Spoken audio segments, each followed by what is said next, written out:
এক মহিলা ভাত রান্না করার সময় তার রান্নাঘরের পাশে বসেই ওম নমো ভগবতে বাসুদেবায় নমঃ এই মন্ত্র জপ করতে লাগলো।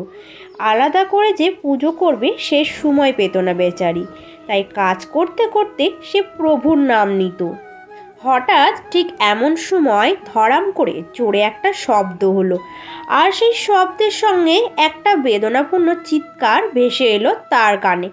তখন সে দৌড়ে গিয়ে দেখল রান্নাঘরের মেঝেতে তার 8 বছরের ছেলে পিন্টু অজ্ঞান হয়ে পড়ে আছে, আর তার সারা শরীরে রক্তে ঢেকে গেছে। এদিকে তখন দুপুরবেলা, সেই সারা বাড়িতে আর কেউ নেই। সে দৌড়ে গিয়ে পিন্টুর পাশে এসে বসলো। ছেলের এমন অবস্থা দেখে তার মাথায় কিছুই আসছিল না। সে ভাবতে লাগলো কি করবে সে এখন। এই 25 দিন আগেই তো তার শরীরে অ্যাপেন্ডিক্স অপারেশন হয়েছিল।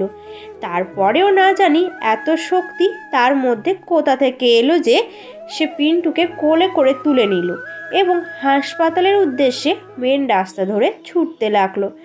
দুপুরের নির্জন রাস্তায় কোনো গাড়ি পাওয়া গেল না। সে তখন পিন্টুকে কোলে নিয়ে ছুটতে ছুটতে জোরে জোরে প্রভুর নাম নিতে লাগলো, আর বড় করতে করতে বলতে লাগলো, হে কৃষ্ণ, আমি তোমার কি এমন ক্ষতি করে দিয়েছি যে তুমি আমার ছেলের সঙ্গে এমন করলে। হাসপাতাল কাছাকাছি হওয়ায় কিছুক্ষণের মধ্যেই সে হাসপাতালে এসে পৌঁছালো, আর ডাক্তারবাবুর দেখাও পেল। আর তখনই ডাক্তারবাবু অবিলম্বে তার ছেলে পিন্টুর চিকিৎসা শুরু করে দিল। খুব দ্রুত পিন্টুর চিকিৎসা সম্পূর্ণ হলো, কারণ তার মাথায় চোট লাগলেও চোট বেশি গুরুতর ছিল না। পিন্টুর জ্ঞান ফিরে এলো এবং তার কিছুক্ষণ পরেই পিন্টু কিছুটা সুস্থ বোধ করলো। কিছুক্ষণ হাসপাতালে থাকার পর ওই মহিলা পিন্টুকে নিয়ে বাড়ি ফিরে এলো। এরপর রাতে যখন বাড়িতে সবাই একসঙ্গে টিভি দেখছিল, তখন হঠাৎ মহিলাটির মন আবার অস্থির হয়ে পড়ল। সে তখন ভগবানকে মনে মনে দোষারোপ করে যাচ্ছিল। সে সময় তার ভিতরে একটা শিহরণ খেলে গেল। তার মনে পড়ে গেল গতকালই তো রান্নাঘরে পাইপের কাজ হয়েছিল, আর পাইপটা ঠিক সেইখানেই ছিল যেখানে পিন্টু পড়ে যায়। যদি কাল ওই মিস্ত্রি না আসে তখন কি হবে।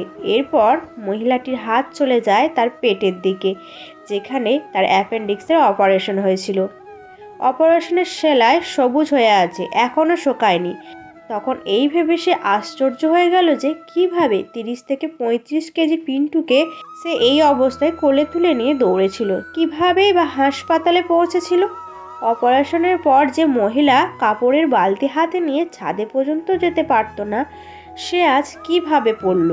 আর ডাক্তারবাবু সে তো প্রত্যেক দিন 1টার সময় চলে যান, তাহলে আজ ডাক্তারবাবু 2টো পর্যন্ত হাসপাতালে কি করছিলেন।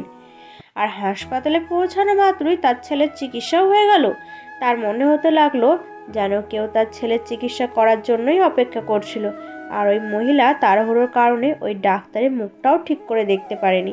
তখন সম্পূর্ণ বিষয়টা তার মাথার মধ্যে পরিষ্কার হয়ে যায়। শ্রদ্ধার সঙ্গে তার মুখ ঝুঁকে গেল প্রভুর চরণে। প্রভুর প্রতি রাগ দেখানোর জন্য মনে মনে সে প্রভুর কাছে ক্ষমা চাইতে লাগলো। তারপর নজর পড়ল টিভির পর্দায়, যেখানে প্রভুর একটি প্রবচন চলছিল। সেখানে প্রভু বলেন, তোমার আসন্ন সংকটকে আমি রুখে দিতে পারি না, কিন্তু তোমাকে আমি এতটা শক্তি দিতে পারি যাতে তুমি খুব সহজে ওই সংকটকে পার করে নিতে পারো। তোমার রাস্তাকে আমি সহজ করে দিতে পারি। শুধু একটা কথা মনে রেখো, সততার পথে চলো, ধর্মের পথে চলো। তখন মহিলাটির চোখ চলে যায় ড্রয়িং রুমে রাখা শ্রীকৃষ্ণের মূর্তির দিকে, আর স্পষ্ট দেখতে পায় যেন ভগবান শ্রীকৃষ্ণ তার দিকে এক দৃষ্টিতে তাকিয়ে আছেন, আর প্রভুর ঠোঁটে লেগে আছে এক স্নিগ্ধ হাসি। এই দৃশ্য দেখে মহিলাটির শ্রদ্ধায় মাথা নত হয়ে গেল। এই জন্যই বলে ভগবান সর্বদা তার ভক্তের সাথে থাকেন। তাই আমাদের উচিত সর্বদা তার উপরে আস্থা রাখা। তাই শত ব্যস্ততার মধ্যেও প্রভুর নাম কখনো নিতে ভুলবেন না। বন্ধুরা, আজকের ভিডিওটি এই পর্যন্তই। বন্ধুরা, এই কাহিনীটি আপনাদের কেমন লাগলো তা অবশ্যই কমেন্ট করে জানাবেন।